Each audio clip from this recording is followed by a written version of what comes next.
हम किसान पंचायत उन्होंने उसका नाम रखा, तो हमने फिर उसका बहिष्कार कर दिया।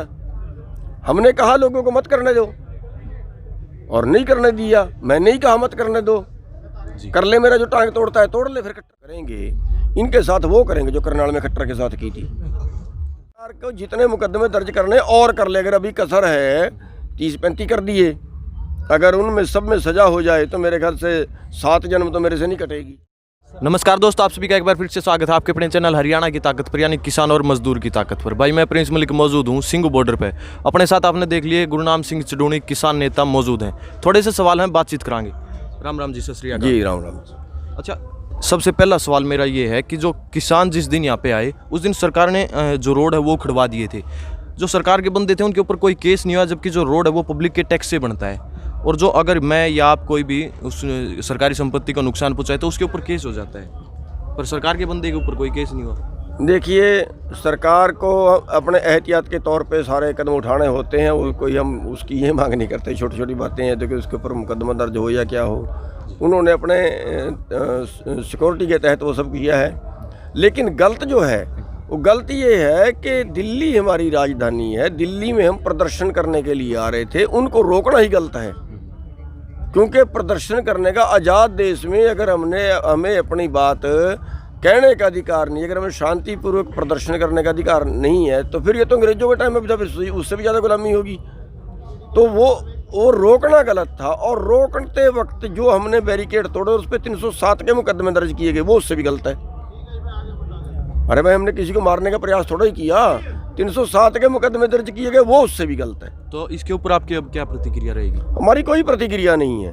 हमारी प्रतिक्रिया है कि सरकार को जितने मुकदमे दर्ज करने और कर ले, अगर अभी कसर है 30-35 कर दिए, अगर उनमें सब में सजा हो जाए तो मेरे ख्याल से 7 जन्म तो मेरे से नहीं कटेगी।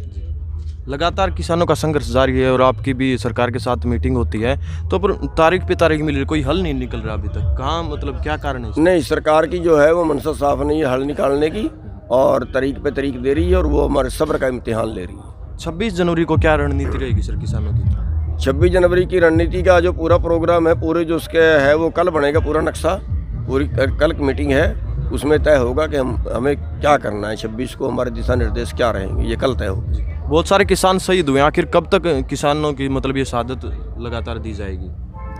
देखिए, 2-3 लाशें रोज जारी हैं, और बदकिस्मती है कि इस सब के बावजूद भी सरकार नहीं सुन रही है कि ये सुसाइड भी कर गए हैं। और कहने को तो इसके लिए कुछ हमारे पास नहीं है, सरकार के पास मुंह से भी अब तक कभी इनके सिंपैथी में 2 शब्द नहीं निकले हैं। लेकिन बदकिस्मती कह लीजिए, और आंदोलन हमारा तब तक जारी रहेगा चाहे कुर्बानियाँ कितनी भी। तो भाई 1-2 सवाल और रहेगा, वो पूछेंगे, ज़्यादा लंबा नहीं करेंगे क्योंकि इनको भी आगे जाना है। तो सर एक बात और बताओ, जब किसान जो हैं अपनी मांग रखते हैं तो SYL की जो बात है उनको याद आ जाती है बीजेपी वाले नेताओं को, पर जो 6 साल से लगातार सरकार है तब उनको याद नहीं आया।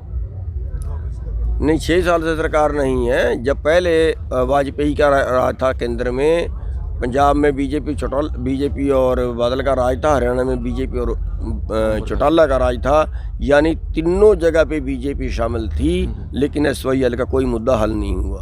2014 में केंद्र में बीजेपी आई, हरियाणा में बीजेपी आई, पंजाब में बीजेपी और बादल 17 तक रहे, SYL का कोई मुद्दा नहीं उठा। ये पार्टी फूट डालो और राज करो। अब जब हरियाणा और पंजाब का भाईचारा बन गया है, इस आंदोलन में इकट्ठा लड़ रहे हैं, बाकी देश के लोग भी लड़ रहे हैं, तो इनको फूट डालने के लिए SYL याद आ गई। लेकिन अब जहाँ भी ये प्रदर्शन करेंगे SYL का या कुछ करेंगे, इनके साथ वो करेंगे जो करनाल में खट्टर के साथ की थी। जी, तो जो किसान हैं, किसानों का एक भाईचारा बन रहा है पूरे देश के किसानों का, आपको लगता है सरकार को ये अच्छा लग रहा होगा, या फिर जो सरकार इस आंदोलन को भंग करने की कोशिश कर रही है? देखिए, इनका जो राज है वो फूट पे आधारित है। जातिवाद के नाम पे फूट डाली, क्षेत्रवाद के नाम पे फूट डाली, धर्मवाद के नाम पे फूट डाली। बीजेपी जो है वो इतनी इसको कह लीजिए, मेरे पास शब्द नहीं है किन शब्दों में इनसे बात करूं, ये इतने पापी हैं कि ये नहीं डरते कि धर्म के नाम पे झगड़े होने से सैकड़ों लोग मर जाएंगे, घर बर्बाद हो जाएंगे। जाति के नाम पे दंगे हो गए तो सैकड़ों लोग मर जाएंगे। इनको कोई फर्क नहीं पड़ता। राज आना चाहिए, कत्ल कितने ही हो जाएं, देश का कुछ हो जाए, राज आना चाहिए, इनका निशाना राज है। अभी दुष्यंत चौटाला जी का एक बयान आया कि जो चुनाव है वो निर्धारित समय पे होंगे, 24 फरवरी से पहले होंगे। तो जो सरपंची के पंचायती चुनाव आपकी, उनके ऊपर क्या कुछ प्रतिक्रिया है? उनके ऊपर केवल एक प्रतिक्रिया है कि हमारे भाई बस इतना ध्यान रखें, चुनाव तो कभी हों, बस इतना ध्यान रखें कि जो भाई इस आंदोलन में समर्थन ना करे, जो भाई इस आंदोलन में सहयोग ना करे, वो किसी पोस्ट पे खड़ जाए, मेंबरी में खड़े, सरपंची में खड़े, जिला परिषद में खड़े, ब्लॉक समिति में खड़े, एमएलए में खड़े, म्यूनिसिपल में खड़े, कहीं खड़े, बस उसको वोट नहीं डालना, चाहे काले चोर को डाल देना। अबे चौटाला जी इस्तीफे की जो बात लगातार कह रहे हैं, तो आपको क्या लगता है उनके इस्तीफे से कोई फर्क पड़ेगा? नहीं, अबे चौटाला का मेरे को नहीं समझाती कि अबे चौटाला का इस्तीफा मांगना चाहिए। अबे चौटाला का क्या कसूर है? इस्तीफा दे दुष्यंत की तो कोई बात माननी। अबे चौटाला का क्या कसूर है, उससे इस्तीफा मांग रहे हैं? नहीं, वो खुद दे रहे हैं अपना इस्तीफा। खुद तो दें, 100 बार दें, हमारा मांगना नहीं बनता। अच्छा, दुष्यंत चौटाला की अभी बात होगी तो दुष्यंत का कहना है कि मेरे इस्तीफे से क्या फ़र्क पड़ेगा, मैं तो मतलब ये तो केंद्र सरकार के ऊपर है, जो बिल हैं ये तभी वापस होंगे क्योंकि जो एमपी हैं उन्होंने जो साइन किए थे तब ये पास हुए थे। इसने पीठ में छुरा मारा किसानों की। किसानों ने एंटी बीजेपी वोट दिए थे दुष्यंत को, और इसने सारे वोट बेच दिए बीजेपी को। सारे वोट बेच के उसके बदले उप मुख्यमंत्री की कुर्सी ले ली और अब उससे चिपक गया।